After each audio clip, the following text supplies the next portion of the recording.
Welcome to the Animation Station Podcast, your home for discussions and debates about all things animation. Each week, we'll rank, review, and revel in animated shows from yesterday and today, and from around the world. So grab your Acme slingshot, set your mobile suit to autopilot, and put on your mouse ears. The Animation Station Podcast begins now.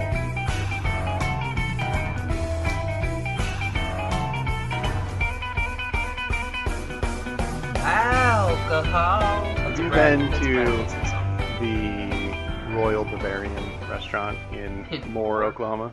I used to drive past it quite frequently. Did you ever go? Nope. OMG. Oh, now hold on. It's delicious. Your wife told me, because I went to go grab there some groceries for tomorrow. Uh-huh. She told me about your trip to Royal Bavaria. Uh-huh. She was less than impressed. She got the buffet. They all did. They didn't order like a real entree from the Did kitchen. They not get like schnitzel or I don't know some what they wurst got. or anything? Some like heat lamp sausages and gravy. Yeah, she said it was like smothered in gravy. Yeah, well, it was like the mashed potatoes and the green beans were good. I mean, she put the gravy on, so she she smothered it. It was a buffet. Ooh. They put what they wanted on their plate. Did you have the Vienna Schnitzel? No, I ordered it. I could not pronounce it if I wanted to. But it was a brisket with German fried potatoes. And, Lammstagger. Like this sauerkraut cream sauce and Brussels sprouts. Liechtenstein. And it was the best meal I've had at a restaurant in Oklahoma. What's Brussels sprout in German? Das Sprauten. No, it's like Fluxenhaingen. Hey, we have listeners in Germany, right? Yeah. Tell us how to say Brussels sprouts. None of that was correct. I'm sure it wasn't. Yeah. I was trying to combine airplane with I don't know what, because airplane is Flugzeug. Really? Yeah. Fascinating. Yeah, and bathroom is Badezimmer. Did you take German in school? Yeah, I took a year. Here's the problem. I took a whole year of it. I know nothing. Well, a year's not that long for a language. Say hello, and good morning, and good day, and good evening. Right. And I can talk to kids. I can be like, oh, Kinder. Yeah, there are a few. Or is it Jungen? Jungen, or maybe young children. Be like Jugendkinder, or Kinderjugend. I don't know.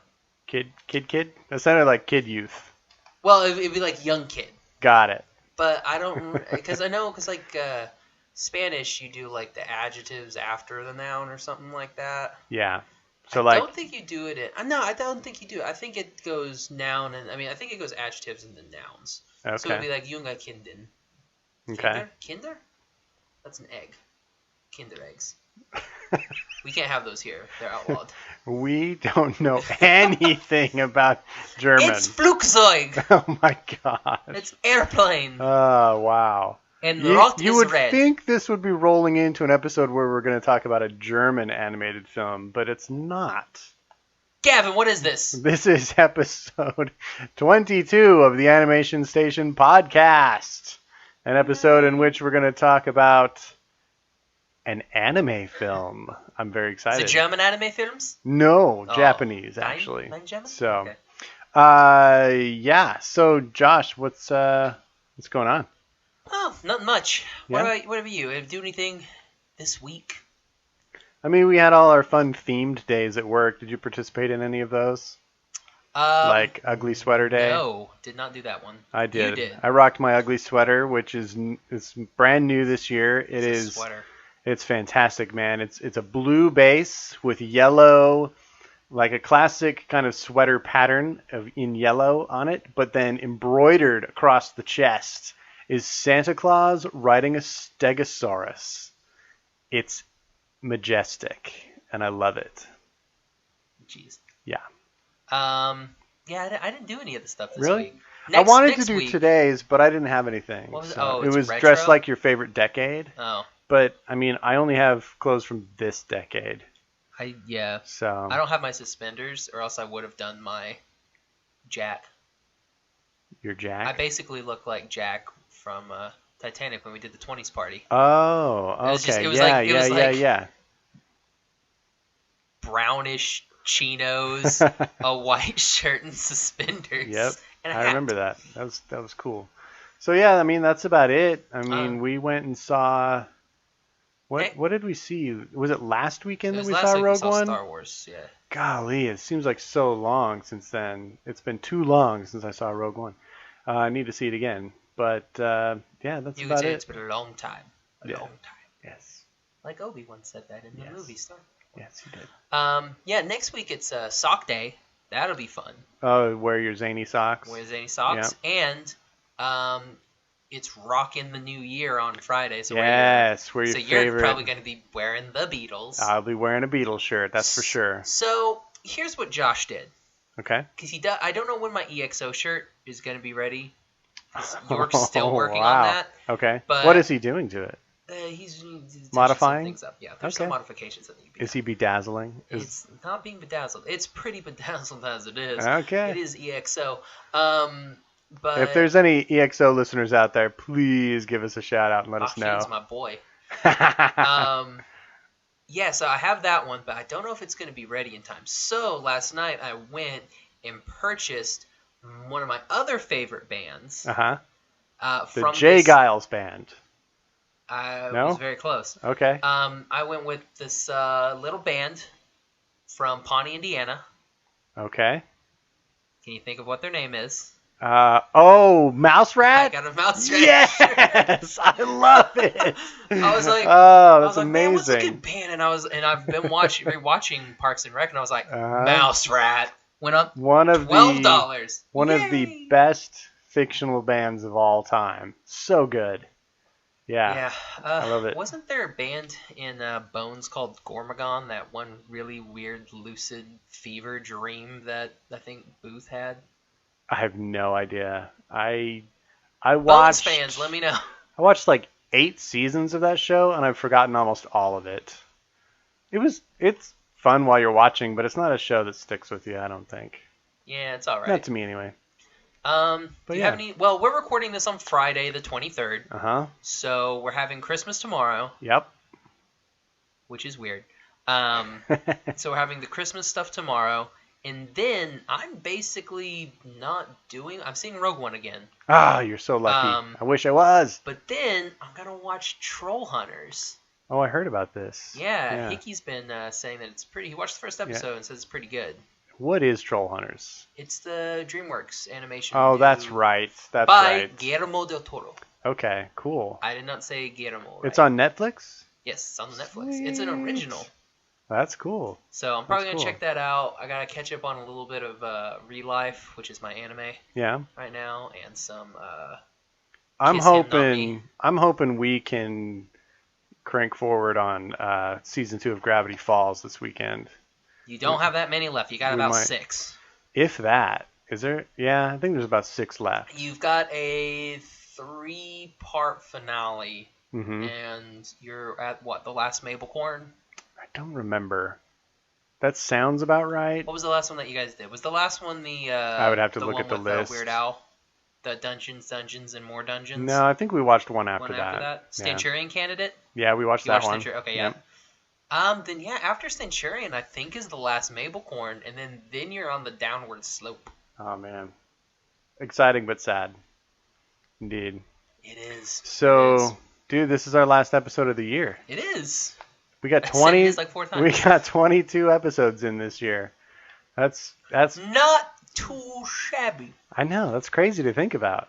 We started in, what was it, July that we started? Kicked it off? With Cowboy Bebop, way back in the day. That would have been September 1st? August 1st? August, September? I think it was. I think we started August, the 1st of August. 1st of August, somewhere in there, yeah. Wow, that's crazy. Well, it's been a good year so far, I think. Yeah, we moved in September, that's right, because we already had like a few episodes in the bag, and then we recorded a few more. That's why there was no... That moving day was epic. That was awful. It was awful. And then you somehow destroyed yourself. I did. I don't even want to think about it. So Josh, totally fine. Not even sunburned. Yeah, so it's been awesome, and I would like to take a moment to say a super, super grateful thank you to everybody who has joined us on this little journey so far this year. I feel like we've started to amass a really cool core of regular listeners and people who are commenting and interacting with us. So thank you guys for joining us and listening to us every week. Thank you for telling your friends about us and helping us reach more people. We're all over the globe at this point, with episodes being downloaded as far away as Argentina and Estonia and the Middle East. I mean, we're all over the place. I wanted to give a little shout out to somebody who just commented today and gave us greetings from Brazil. I thought that was really cool because I think that's our first international listener that's actually like communicated directly to us. Yeah, that we know of. Yeah. I mean, because we get comments and stuff, but it's like... Yeah, but nobody ever tells us like where are you from? Yeah. So... Look at you, Estonia. We want to know. I know. Carla Feltman from Brazil gave us a little comment on our post this week and just said, love the podcast. Greetings from Brazil. So greetings back to you from Oklahoma. Thank you for listening, and thanks for joining us here. Alrighty. Well, we've blathered. Yeah. Not blathered. That sounds like... Blithered? We've talked enough. We have. And we haven't even gone on to our topic. We're going to be talking about The Boy and the Beast. Yes, we are. It's a 2015 film by Mamoru Hosoda. Genius. Yes. I mean, he's done a whole bunch of stuff. Like, he did the first 2 Digimon movies, The Girl Who Leapt Through Time, Summer Wars, which you've seen. Oh, I didn't know it was the same guy that did Children. that. Yeah. Okay. He's got a nice style. It's the style. I agree. Yeah. That was it? Just I agree. I mean, I was waiting for more from you, man. I thought you were going to kind of tell us a little bit about the film, and then I was going to just kind of explode. I mean, it was a 2015 Japanese animated film. It did win the Animation of the Year award from the Japanese Academy Prizes, which I guess is like their Oscars, like their BAFTAs, or BAFTAs, yeah, or Golden Globes, or MTV Music Awards. Are you doing like a John Mulaney? I don't know. Like Ice-T? I don't know. Is that like when they eat too much chocolate cake? It should have won more awards. I'm just saying. Oh, it really? Should have won more awards. So, Gavin, what'd you think about the movie, sir? Josh Kane, I freaking love this movie. Look at me. It is so I'm the best good. at picking movies. You definitely picked another winner. I cannot tell you how gripped I was by this movie from beginning to end. I love every moment of it. That opening. It is so good. Okay, let's just start there. This movie opens on such a cool sequence of shadowy fire storytelling. Yeah, it's like embers and stuff like that. It kind of reminded me of the segment of Kubo and the Two Strings when he's telling the story through origami and song. It's kind of like that, but it's with fire and sparks, and they're kind of laying the groundwork for what's going to happen in this movie and kind of foretelling what the climax is going to be. And it's just spectacular. It looks so good. And then it goes right into this amazing kind of glimpsing tour of, I guess, Tokyo. It looked like Tokyo. Shibuya. That's a city in Japan? Yeah. Okay. Yeah, it's in. It looked fantastic. fantastic. It's in like one of the Tokyo Awards. Okay. It's like a suburb? Yeah, it's like connected. Okay. I'm pretty sure if you get on the Yamanote line, which is like I think it's the green train. It goes around like the big circle. Do you just get on Google Maps and look at the train routes? HK. That's all I watch, and they have all kinds of programs.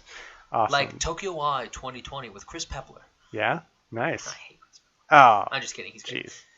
So, his facial hair is fantastic. So yeah, I just got to say this movie is spectacular.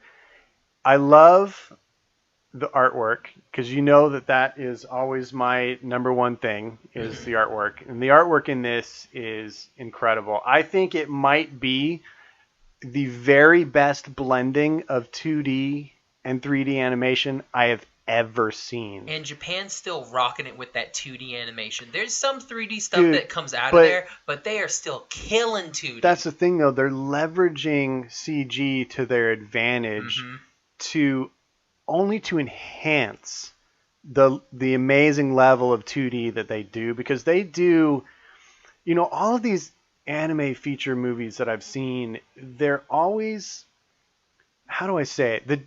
American animated films are always fantasy. I mean, just pure fantasy. It's princesses, it's fairies, it's cars that talk, it's, whatever. Anime seems to be, we're in our world, but there are fantastic things in it. Yeah, they like to do like a nice blend. A realm next to it that you can break into or something. But it's all very much about, this could happen to you because it's in your city. And I love that. And the way that they're combining 3D graphics with 2D, they're using computer models to make two-dimensional flat images in some cases, like crowds and things like that, where it looks 2D, but it's done with a computer.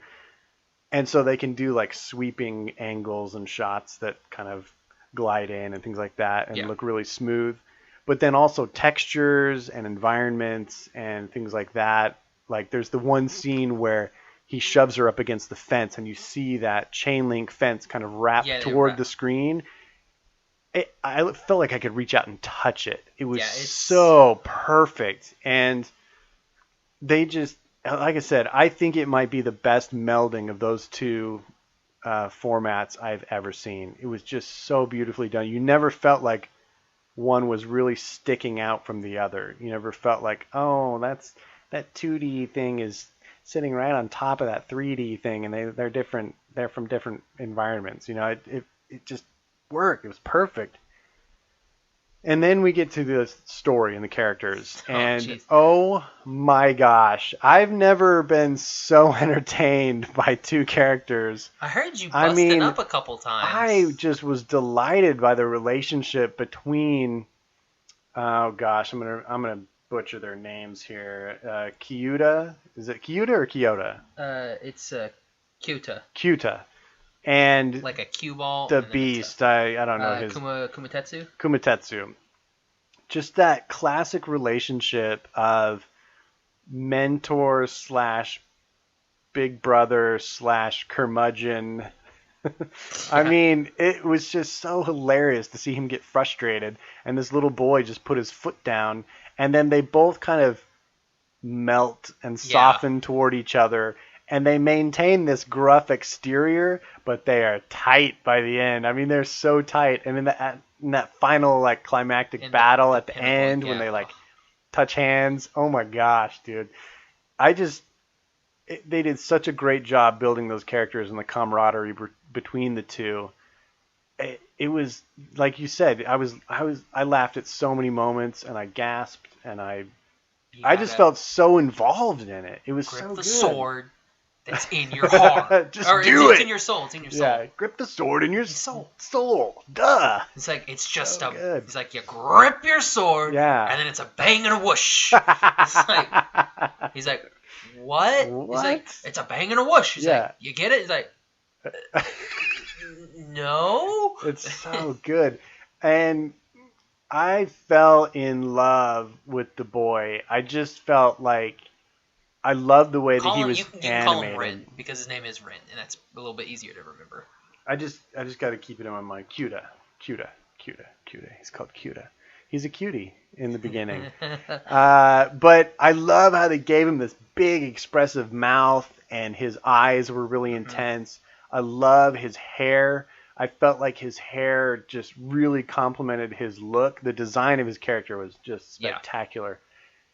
And it all ended up being so expressive. And then the way that all of the action is animated, it's just stupendous. I was really impressed by this movie. Well, I mean, he is the same guy that did Summer Wars. And do you remember the big battle, like one of the multiple fights in Summer Wars? I have to be totally honest with you. I don't remember any wars in that movie. Well, no, there's no wars. There's. I don't remember any fights. Well, there's the fight. I just remember hanging out at the house. Well, there's the fight between Love Machine and King Cosmo, the rabbit. I don't remember that. You don't. That's like the big part, like two of the big parts of the movie. I know. We need to rewatch it and do it as an episode because it's it is your favorite. Yeah. But no, yeah, it's the same thing. Like they do the same fight. It's very like pop, pop, pop. Yeah. Jab, jab. So let me just interject this real quick. So our very first episode of this podcast, we talked about Cowboy Bebop. Yes. Cowboy Bebop has some of the best animated action we've ever seen, and we talked about it at length on that episode. Watching this, man, I gotta tell you, this might be better in its fighting sequences. Come out almost 15. No, definitely. Yeah, more than but 15. Animation is animation. I mean, Yeah, but you still I have understand that there are technology to make things look better. I don't think they mocapped this. Do you? I wouldn't be surprised if they didn't. I mean, I don't know. We'll have to look at that. But I mean, in any case, the choreography of it, the beautiful movement of it, the timing, the pacing, the choices to go slow motion or not, just unbelievable. I was gripped at every moment of this movie, dude. It was so good. So good. So what's your take on this movie? Because I'm over the moon. Yeah, I really like this movie. There's a couple parts that don't really work for me. Like some of the like the background, like the beasts. Mm-hmm. Some of their character design is kind of like, you could have done a little bit better with that. But I mean, other than that, I mean, our main characters, like Kumatatsu and Ren. Mm-hmm. I can't remember the baboon guy's name, and the pig monk. Like the pig monk, he was one of the ones that was like, oh, you could have done a little bit more with him. I don't know. I liked his look. I see what I liked about it is that I did like how he's mellow the whole entire time until that one moment.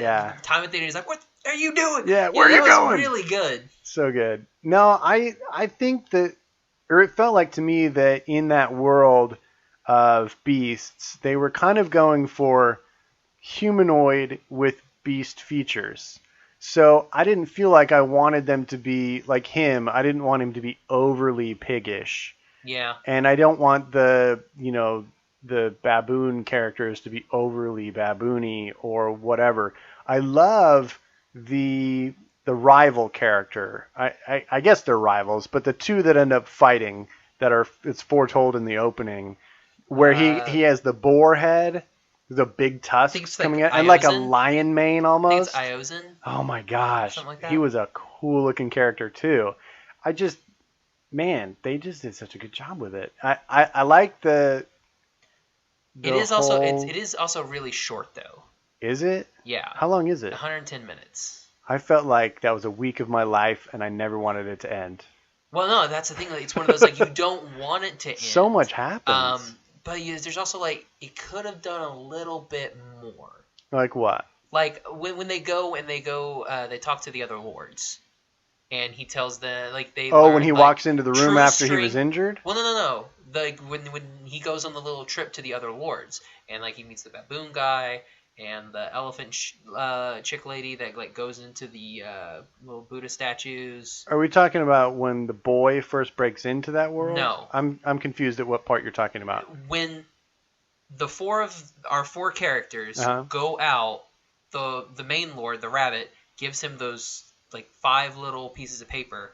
And they're introductions, and they're supposed to go meet with the other lords to learn what true strength is. Got it. And, like, the true strength is, and then they say something weird that doesn't, is kind of weird. Right. But, I mean, that just seemed a little short and then a little rushed. It seemed to me like the point of that and then how the story plays out is that their true strength was together.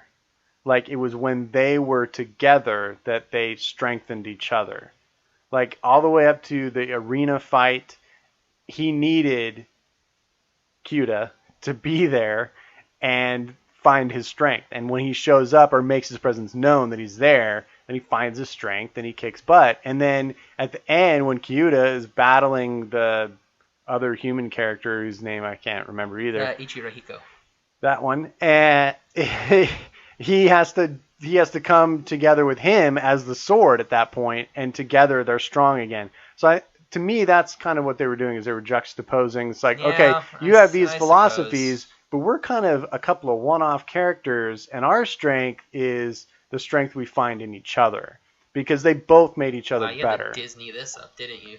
Well, I mean, that's just how I interpret it. I don't see how that's more Disney. Well, I mean, it's one of those. I felt like it could have been. They could have given us more. I mean, yeah, they could have explained more about that. It would have been a little bit better. But I mean, and we do have a really cool one of my favorite. What's it called? We do like a length of time, like a time change. Like a montage. Yeah, we have a really with cool montage. The tree changing seasons as they train. As they train, and yeah, then that was really beautiful. A little bit bigger. Like he goes up to the monk, and the monk's like, "Hey, it seems like you've gotten a little bit taller." And the baboon comes in, and he's like, "Wait, no." When he realizes he's the shortest one of the four. Yeah, that was really good. So, what did you think about when he goes back into the human world and starts to kind of rediscover things over there? What did you think about how those elements of the story played out, like with the girl and with his dad? Here's one of my other problems with Mamoru Hosoda. He does not finish love stories. Oh, he leaves it to your imagination. He doesn't do it though.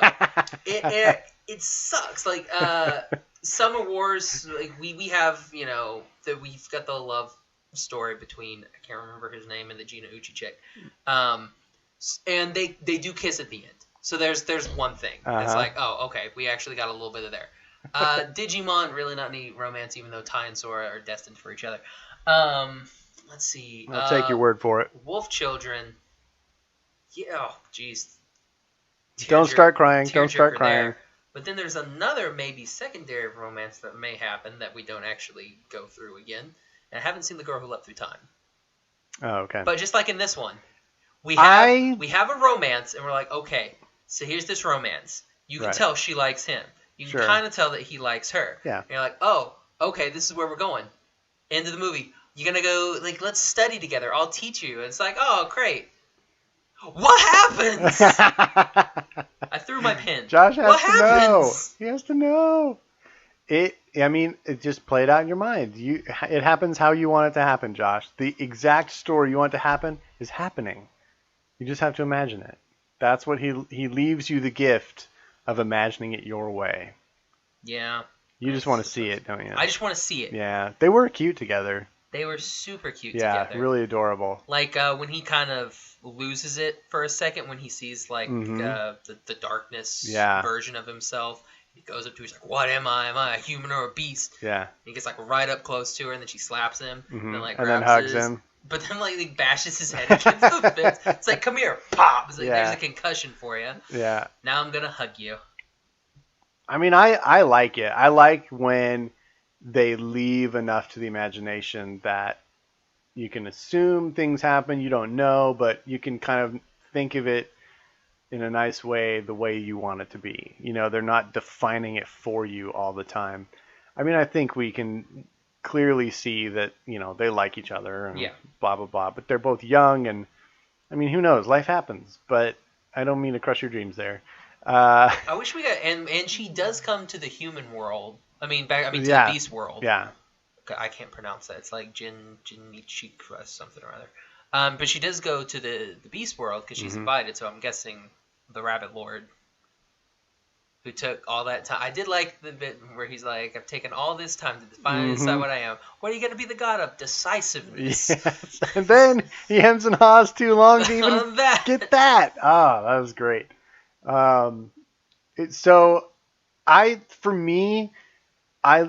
I liked those elements of the story. I think if I had one criticism, I felt the plot line where his dad is involved was the only kind of weak spot. I mean, I get it because he wasn't really a part of his life. And he has to have somewhere to live in the human world. Yeah. Because that is where the story evolves from there. Right. Because I mean, he's basically done all that he can in the beast world. Yes. I mean, he'll never become a lord or the lord or anything like that. Yeah. The most that he can aspire to is training some other guys, right? Like training some beasts. That's it. So I mean, he's reached his pinnacle. So his dad, the only reason that we have him is a character to show, where he can go from here. Mm-hmm. Like this will give him a opt into the human world. Yeah. And we do kind of see a little bit out of Ren too, because we have, not Ren. What is her name? Oh gosh, I don't remember. We just finished watching this Kaede. like half an hour ago. So you see Kaede, and when she sneaks out, because she says that her parents don't really care about her that much. And when she sneaks out of the house, she's being really quiet at first, but then they just don't care. So she just shuts the door. Yeah, so she just shuts the door because they're they don't care. Yeah. So there's a contrast there because we have her family, which doesn't care about her, and then his dad, who's been searching for him for so long. Right. And once he finds him, he's like, "You're gonna come live with me," like without even before he even does the thing with Ren before Ren can say, "Hey, I'm gonna live with him" after he storms out. Right. But yeah, he's like, "Yeah, you'll live with me," and everything like that. He's like, "Whoa, we're going a bit too fast here." So his dad just wants him there. Yeah. So you can there's kind of family differences just there in the human world. That's true. It's just a really good contrast. I agree. They do the same thing in Summer Wars. Mm-hmm. I can't remember his name in Summer Wars. Is it Bob? Vamp. Okay, this is me vamping. Oh, wait. Okay, this is what I want to vamp about. That little cute little fuzzball sidekick of his, which we never know what it is. Chica. It looks like a Tsum Tsum, kind of. And that's where they got the idea. It is the sweetest, cutest little thing, and it only pops out of his hair if he's like angry or mad or something. And it kind of checks him. It's like, hey, hello, you're not this guy, chill out. And then he kind of goes back into his hair, and you always see his little head sticking out like of the top of his hair or something. Yeah. And it just kind of hangs out with them. I love that little character. And does play a crucial part. Yes. It's so adorable. I love it. And that moment when he's finally battling that other human character, and Chica gets blown off of him and just like hurled through the air, and then the girl just kind of catches him with both hands. Oh my gosh, it's so adorable. But yeah, I mean, he does that again. Hosoda does that in Summer Wars because we have Kenji, who his parents don't really care, and he never he has to basically fend for himself pretty much because they're never home. Right. And then we have what's her name, Natsuki, and her family with the Jinauchis, and all of that big everything, and he wishes that he had a family like that. So it looks like he does have some sort of overarching type of story. Right. Maybe he didn't have a childhood like that. I don't know. I'm not going to put words. Right. But it just seems that these are common themes that are in his movies. Mm-hmm. And I don't know about The Girl Who Loved Through Time. Well, you said the word theme, and I think there's an interesting theme in this movie. Yes. About hatred. And I thought you were going to do something else. No. Well, because the Lord, the rabbit character, he's the Lord, right? He says several times that the difference between humans is that they have hate or the potential for hate in their hearts. Yeah. And the beasts, I guess, don't, which is why they can ascend and become, or gods. It's not ascend, they call it something else in the movie. Yeah, you can basically become a god. Okay, yeah, they can become a god. They call it, it was just in my head. Anyway, so it's this theme of, the human capacity for hatred, which can lead to, all sorts of evil. Reincarnates. That's it, reincarnate. So you can reincarnate as a god. And so I think that's a very interesting theme to play upon. And they really just kind of drop it in the movie as just an accepted fact. Humans have hate in their heart. And I think that's a very bold statement to just leave it so simple and matter of fact. And it really struck me when he said that. And I kept thinking they would build the story, more around that. And they kind of do, where they show you it's kind of like the dark side of the Force, where if you succumb to the hatred, you'll become this, dark entity. But if you don't, you can maintain, the light and that type of power. Become a Force ghost. Yeah, something. And, so they kind of build those characters around that, but they don't really talk about it in the story so much. They just kind of lay it out there as a bare fact. Yeah. And I like that. I thought that was a very bold choice and, to me, a very impactful statement. And I think it holds true that where hatred is harbored within a person, nothing good comes of that. And, if you can let go of hatred, you are going to be much more happy and satisfied and, helpful and positive to those around you. And that's the force that we need in the world, not hatred and fear. So I like that underlying statement in this movie. There is also another theme in this movie, and at first it's kind of subtle, and then it's not very subtle. It's Moby Dick. Oh, yeah. Because at first, like, at the very beginning, when we see his parent, they're moving a bunch of stuff into boxes, there's a copy of Moby Dick there. I didn't notice that. On a second watch, I would probably notice that. Was more than likely probably reading Moby Dick to him.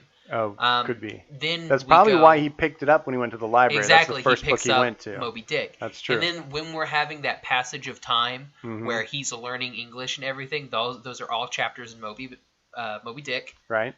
Then so we have 2 montages where there's a progression of time. There in this is, movie. yeah. And then we have Ichiro Hiko.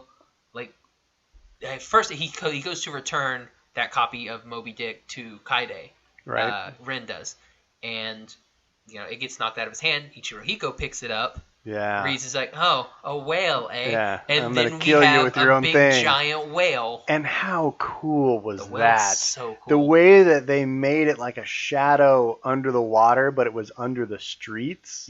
And then it would burst through and become this like ethereal, ominous whale with tusks. And I like was what amazing. they did with the the street cams, because we have it a little bit when such he's a cool running thing. through the street, like running from the cops, because we have a little bit of bzz, bzz, like Yes. CCTV, type thing. Right. And then when it flashes there and you see the whale, but it's just Ichiro Hiko just literally walking and like stopping and be like, huh, where'd he go? And he's like, oh, there he is, and he just like walks away like after him. And then destruction everywhere. It's so good. It's so good. I agree. What a vision it took to create that. That's just so spectacular. Like I said, it's stuff happening in and to the real world, which makes it so different from the types of animated movies we see here. You don't see anything like that here. There's never I guess Big Hero 6 would be kind of the closest one I can think of, where it's kind of set in a particular city in America, but it's really stylized and cartoony, and it's really a combination of San Francisco and Tokyo. It's also one that's kind of like based in the real, like, our world. Right. It's kind of the closest one that I can think of, but nothing else is like what I see in these anime movies, where it's like, this could be your city that you live in. It's just this fantastic thing is happening to it. Shibuya, because they have the ridiculous crossing. Yeah. And, man, just to envision that and have it play out like that on screen was so impressive to me. I thought that was great. Yeah. Really good. What did you think of the voice cast? I think Funimation kills it again.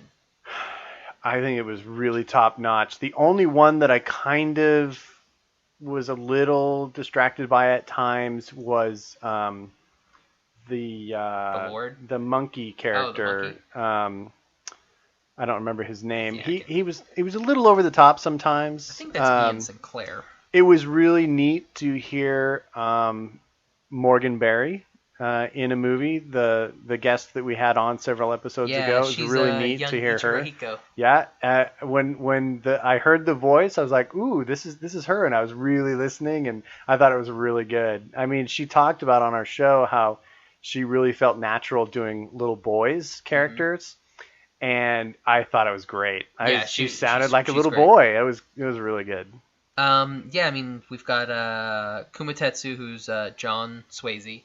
Okay. Well, all of these are basically anime actors. Okay. They all did a great job. Very few of them have. I mean, like really. They don't have any anime people are gonna know them. Yeah. Like Lucy Christian, she's in so much stuff. She plays young Kyota. Oh, okay. Or Kota. Kyuta. God, I already lost it. But then Eric Vale. Eric Vale takes over him. And, you never watched it. You never watched Hatalia. We've talked about this before. He voices America in Hatalia. Oh, okay. So it's pretty. It's like he's America. Yeah. So yeah, it's a really good voice cast. Yeah, I thought they did great. Josh Grell and Brittany Karabowski are in this. They play the same character. Ichiro Hiko's brother. Okay. The boar. Yeah. Yeah.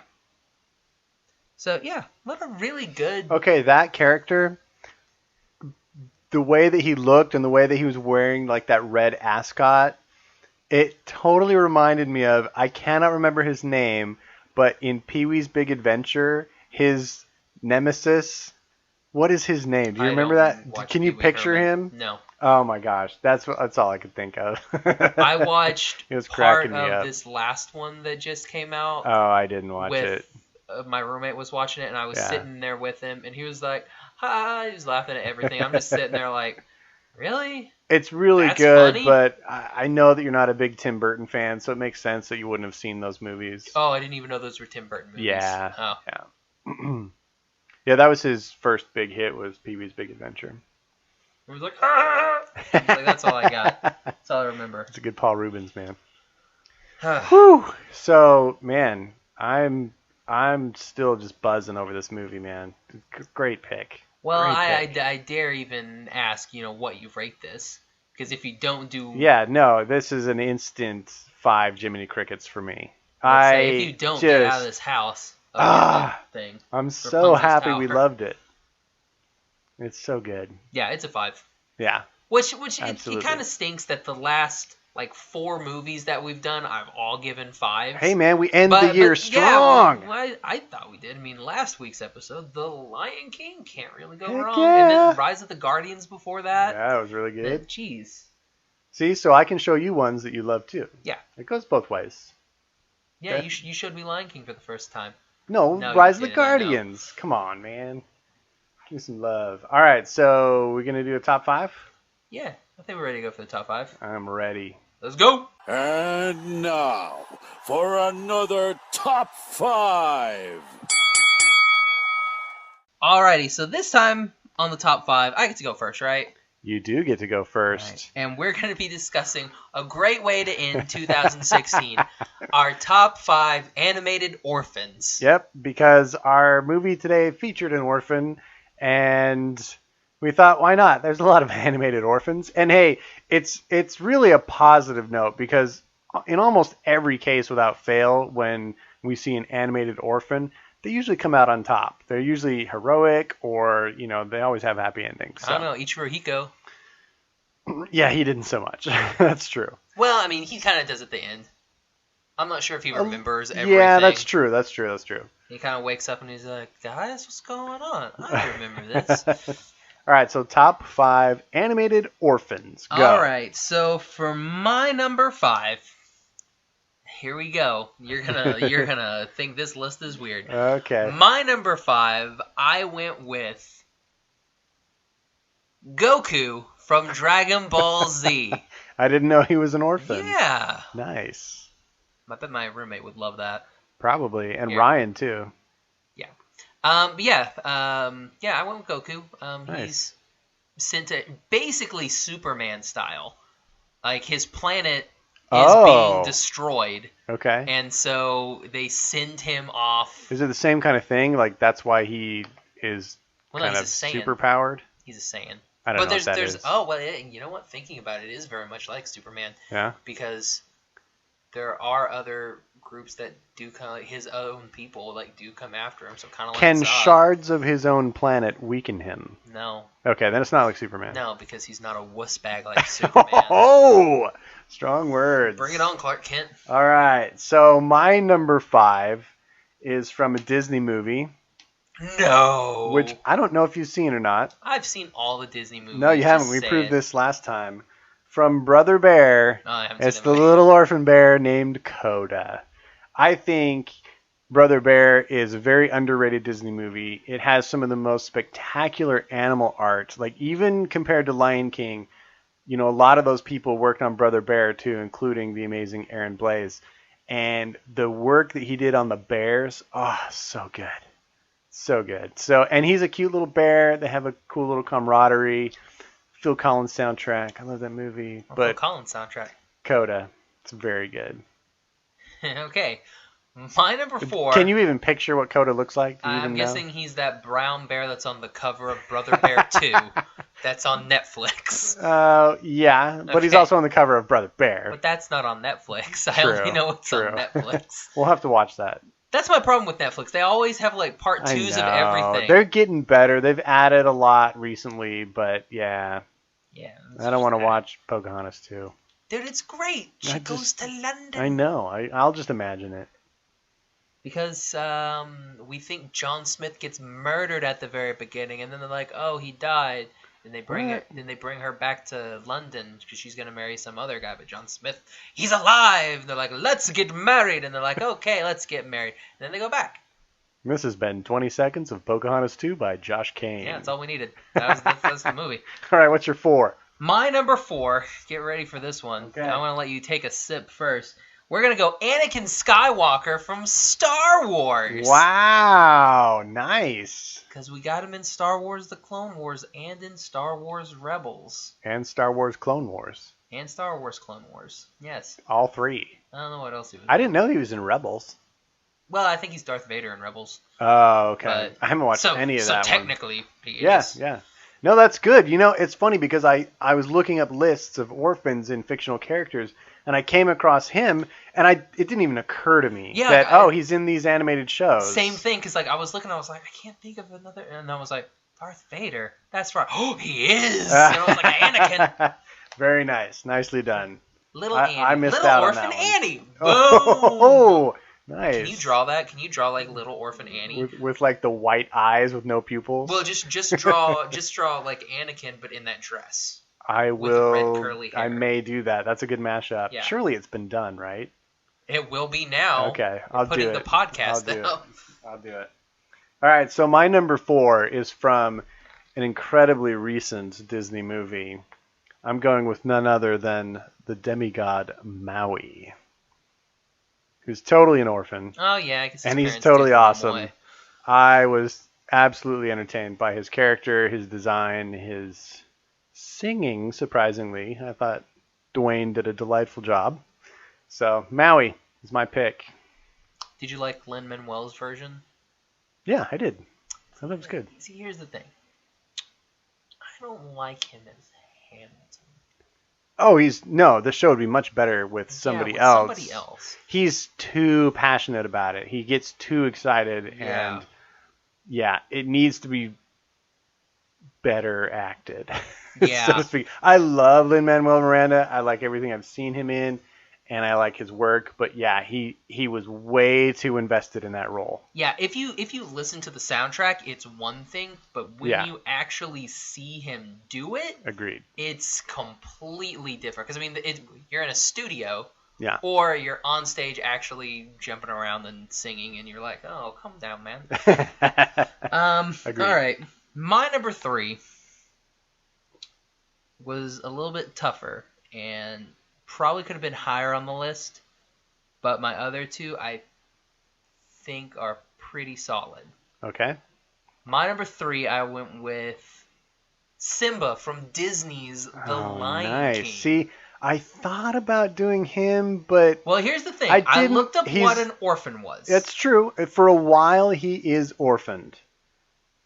I mean, he doesn't really get back with his parents until he is an adult.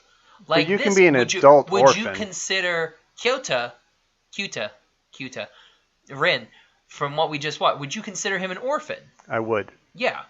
Even though he's being raised you're by right. I mean, you're totally right. It's like the same thing with us. I mean, I would still call him an orphan. Yeah, you're right. Yeah. For most of his he does have a parent formative that dies. years, he is an orphan. Yeah, does have a parent that dies and is raised by somebody other than his parents. And for all intents and purposes, he grows up without a mother too. So he grows up with 2 dads. Simba. Oh yeah, but he has Sarabi for a while. Yeah, but for most of his formative years, he does not. Yeah. Good pick, dude. We still don't know the lifespan of lions. I know. We should have looked that up. Lions live approximately 72 hours. That's all. It's like houseflies, then lions. Yeah. All right. Cool, man. Good pick. My number 3 is Hero from Big Hero 6. What? Did you hear him? No, I didn't hear him. He's watching Fuller House. And when you said that, I guess something happened on there. He was like, ooh.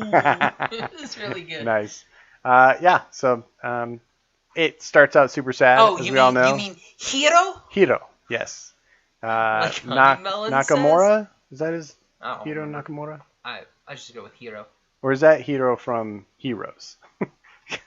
I can't remember. Anyway, the boy who is the star of the show in Big Hero 6.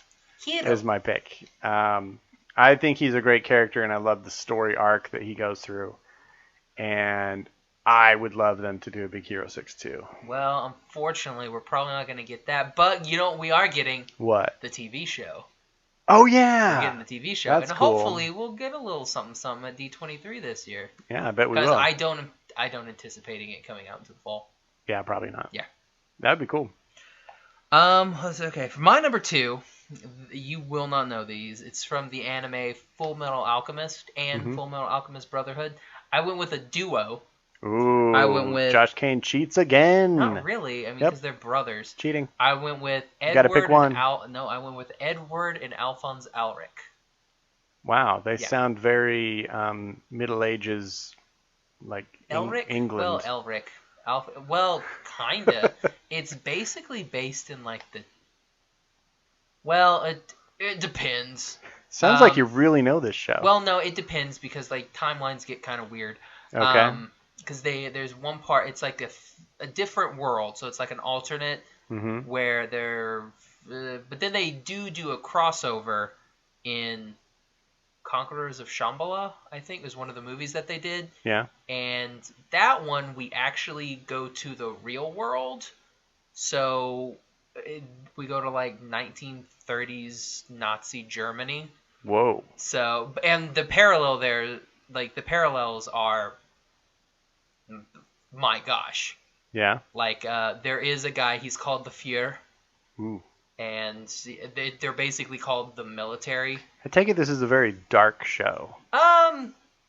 Kinda. I mean, why are they burying Daddy? That's a tough one. We lose Major Hughes. Man. Dude, the little girl crying like, why are they burying Daddy? Jeez. Why are they putting him in the ground? He has some important work to do. If they bury him, then they're not gonna be able to do his work, and it makes you cry. Oh my gosh, Josh, you're bringing us down here. Yeah, but their brotherly love, like for each other, like they lose their mom, and then they try to bring their mom back through alchemy.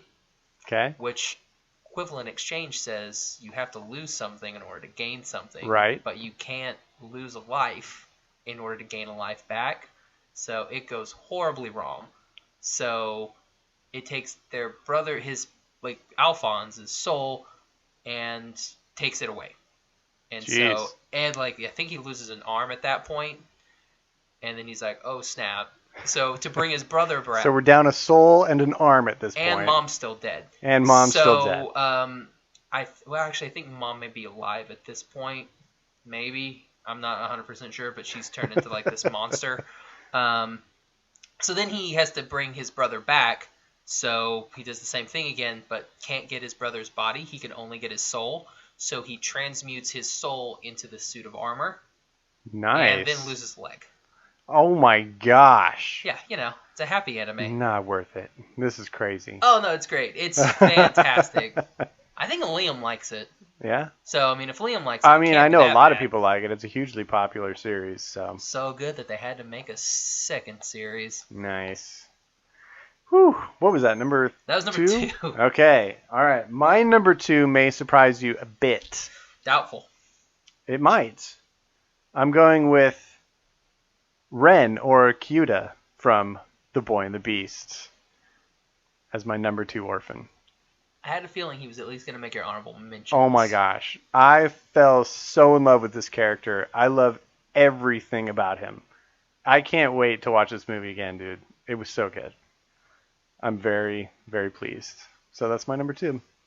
Well, my honorable mentions, thinking about this, there were so many anime I could put on here because there's a good chunk of anime that, we lose a parent or both parents, or they never had parents at the start of the show. Mm-hmm. They've just been gone. So, I decided to write my favorite ones down. Did you have any Disney characters on your list? Simba. That's right, Simba. And Anakin Skywalker. No, so technically, yes. Because that's all they do is orphans. Yeah. I went with, for my honorable mentions, I did go with Kyuta. He is on my list. Nice. I went with Bruce Wayne, the Batman. Oh yeah, he is an orphan. One would think that he would be my number 1. No, I wouldn't have thought he'd be your number 1. I also went with Aladdin. Okay. I put him on the list. Yeah. Or Aladdin, depending on if it's Disney, it's Aladdin. Yeah. If you're reading Arabian Nights or 1001 Tales, it's Aladdin. Or pronouncing it correctly. I went with Armin, Misaka, and Eren from Attack on Titan. Armin Allhurt. Allhurt? Yep, you nailed it. Yeah. Keep it's going. like alert.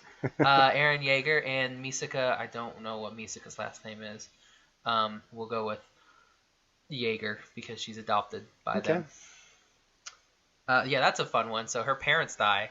Spoilers. Her parents die, and then she's adopted by the Yeagers, and then her adoptive mother is eaten by a Titan right in front of her. Attack on Titan, fun anime. Wow, dude. That's a series that don't like anybody on that show because they will more than likely die. Oh, so it's Japanese Game of Thrones? Yes. Okay. Very much is. Any more honorable mentions? Yeah, the whole cast of Gundam. Oh, here we go. Here we go. Hold on, because this will make sense. Don't name them all. This will make sense. The whole cast of Gundam IBO, which stands for Iron-Blooded Orphans. Oh my gosh. Literally, Iron-Blooded Orphans. They're all basically orphans. Yeah. Yeah. Sad. I don't know. Actually, great show. Yeah. Friggin' fantastic. My number 1, I went back to DC. Ooh. This is gonna be weird. This is where I thought my orphans they're weird. I went with young Master Dick Grayson from Teen Titans. Oh. From one of my favorite shows of all time. Nice. The original run of Teen Titans. Mm-hmm. Played by Scott Menville. But yeah, so I went with Robin. Good pick, dude. The Boy Wonder. I like that pick. That totally is the Dick Grayson one, I did know that he was an orphan. I was going to say I didn't know he was an orphan, but no, I did. Yeah, man. I did know that. He watched his parents fall. That's just right, like on the Simba. trapeze. Yeah. I remember Chris O'Donnell almost having some emotion on his face in that movie. No one cares about Chris O'Donnell. Agreed. So, my honorable mentions. That's why he went to NCIS Los Angeles. Oh, gosh. All right, so... LL Cool J. As we already mentioned, the Disney catalog is replete with orphans. Should I go get a drink and come back? No, I'm not gonna do a story with each of mine. I'm just gonna list them. Not like what one was that for me? Nah. So, what? You did stories with all yours. No, but remember when I had like a list that was like 19 people deep? Oh gosh, was it teams? Oh no, it was. What was it? Couples. Yeah, and you had like 18 pages of couples. Yeah. It's so Josh. It was only like a page and a half. So Josh. All right, so I'm just going to list them. But it was college. How about we do this? How about I list them? How about I name them and you tell me what Disney movie it's from? Sure. Penny. Penny? The Rescuers. Anna. Anne-Marie. Oh my gosh. Anna. Frozen. Good job, dude. Oh. Snow White. Sleeping Beauty. Oh my gosh, dude, that's on purpose. Tarzan. Duh. Cinderella. Duh. Mowgli. It's lame. No, it's not. It's from the Jungle Book. Rudyard Kipling's book. Quasimodo. He's lame too. Sanctuary! How about this one? Lewis. CK. No. Oh. Robinson. Oh. Good one, huh? All right, and my number one. Oh, that was it? I want to play more. That was it. No, you didn't play very well. And half of them were the movie titles anyway. Exactly. So it ended up being a lame game. I didn't calculate for that. So my number one, my favorite animated orphan of all time, Street Rat Pinocchio. turned Prince, Aladdin. I thought it was going to be Pinocchio. No, he's not really an orphan at all. He used to be a tree. He had a mama tree and a papa tree. Oh my gosh. I guess if you think of it that way, he was an orphan, yeah. No, Aladdin. He is easily one of my all-time favorite Disney characters and beautifully animated, entertaining character. Great orphan. Like Prince Ali, fabulous, hey, I don't know that song. Yeah. No, that was good. Isn't he like so strong Aladdin. as 10 regular men? Naturally. Naturally. Mm-hmm. And he fought off 100 bad guys with swords. Yeah. That's all I keep remember. going, man. No, you're nailing all of this. It's like the genie's in the room with me. Okay. Yes, perfect. All right, so we're done with 2016. We are. This is a wrap. We're wrapping 2016. We're kicking it in the face. We got big plans. Sucked. No, it didn't. It was great. Most of it. Okay, wait. No, the podcast. The podcast was great. Yeah. And I want to thank our awesome listeners because you got to do that earlier. I was going to wait till the end. Oh yeah, do yours now, man. I was do your going to wait mic till drop. the end so people could skip over it, but they have to listen to yours now. So I like how we did kind of split it. They can still skip they have mine. To listen. They're not going to skip ours. They don't know when the episode's going to start. I said they don't know when the episode's going to start, so okay. Didn't think you caught that. I did. Because I kind of mumbled. Yeah. Just a bit. But yeah, like we've had some really great, awesome listeners. We made some really great friends this year. Yep. Yeah, we got a nice little podcast family that we can go back on and ask for money. It's really fun, and we have had a fun time just doing this every week and getting a chance to watch animation and talk about it and geek out. This is like one of my only vices right now. I haven't played a video game in so long. Really? Yeah. Nice. I just watch stuff now. That's all awesome. I do. Say I watch stuff for the podcast. I watch stuff because I want to talk about it on the podcast now. Yep. Yeah, and I want to do more. Very cool. Well, we got big plans for 2017. I'm excited for some of the stuff we're planning. I think we're probably going to have a big build-up as we get closer to D23. We've got Pixar movies that come out next year. We've got comes out next year? DreamWorks movies that come out. Cars 3, dude. Oh. Cars 3! You walked into that one. And Coco comes out next year too, right? I completely forget. Yeah, it's November. So there's a lot coming out next year that I'm excited about. Oh, Batman. The Lego Batman. Lego Batman. We're excited about that. Boss Baby. I forgot he was in an episode of Parks and Rec. Who was? Will Arnett. Oh, yeah. Of course. I completely forgot. And then I was watching it and I was like, oh, that's right. He was a creepy dude. I'm really excited to see the Lego Batman movie. It looks hilarious. I'm really pumped for it. Yeah. Keep seeing that awesome standee. Speaking of standees, that Rogue One, holy crap. Yeah, that was really cool. I'm glad we didn't have to put something like that together when I worked at the theater. Really? That just putting, it looked elaborate. Putting one of those together was a pain. Yeah. Putting that thing together. Mm-hmm. No, you gotta have like 6-man army for that. I can't do that crap. That's hilarious. Not good with my hands. Well, it was impressive. That's for sure. why Papa said I could never be a surgeon. On that note, I'm late. I'm late. Wow. I am late. Yikes. It's late. Is that what you meant to say? Yeah. Okay. Oh my gosh. See what happens when we do these so late at night, I go off on tangents. I get like late drunk. Sleep drunk? Is that a thing? It is now. I don't know. It's after 8 dumb. 8 dumb? Yeah. Oh. Gavin called me dumb. No, it's just a thing that happens to you. Okay, well, on that Lovely bombshell, note. it's time to go. It is. Good night, everybody. No, we still need to sign off. Gavin, where can all the awesome people find you? Well, they can find me on Instagram and Twitter at Gavin Otteson Art. And you can find me on Twitter and Instagram at Josh L. Kane. And you can find the podcast at Animation Station Podcast on Instagram. And at Animate Podcast on Twitter. And on AnimationStationPodcast.com. You can find all our episodes on iTunes and Stitcher. Sorry, I didn't know you were going to switch back for Stitcher. I stole your thunder. Say Stitcher. No, just say it, dude. Ruined. You know and you want on the to. website, just click on the podcast tab and you have access to all of our episodes. Yeah. And be sure to listen to all of our awesome friends at the Secret Superhero Club, including Cloud City Cast. Dang, that's the only one. Oh, Cloud City Cast, Getting the Comics with Tim Page.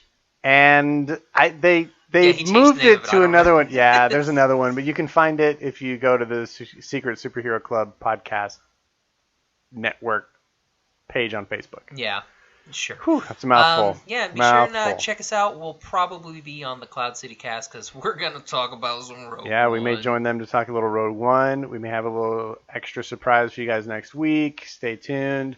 Always comment. Always give us, DMs and what you're up to. We need to get a YouTube because then we could be like and subscribe. But I mean, you can like and subscribe on iTunes, right? Can you like it? I think you can just subscribe. Or you can rate it. You can rate it, yeah. Anyway, interact with us because we give away stuff all the time just for interaction. Yeah, who knows? Maybe something coming down the pipes. Yeah, maybe so. Who knows? Who knows? Well, I think that's it, Josh. Alrighty, so I'll see you tomorrow for Christmas. I'll see you tomorrow for Christmas. Hope everybody had a happy holiday. Happy Christmas, everyone. Bye. And let's see, Hanukkah's starting too. Yeah. Hanukkah's starting. And actually Hanukkah starts right now, I do believe, because it is sundown. Let's see, what else is there? I don't remember when Kwanzaa is. I don't know. Boxing Day for our awesome... Stop beeping. Boxing Day for awesome people in the United Countries. And Australia. Yeah, we're about to just I flub all over the place here. So, also New Year's Day is coming up, and then President's Day, and then other holidays. We don't get President's Day off though. I know, it's sad. Yeah. All right. As we fizzle out the year 2016. Well, yeah. So for the Animation Station podcast, I'm Josh. I'm Gavin. Get out of here, 2016. Made you look. Thank you for listening to the Animation Station podcast. Follow us on Instagram and Facebook at Animation Station Podcast. Follow us on Twitter at Animate Podcast. Subscribe to us on iTunes. And join the conversation at SecretSuperheroClub.com, where you can connect with our podcast friends, Cloud City Cast, Getting Into Comics, and Shaun of the Gathering.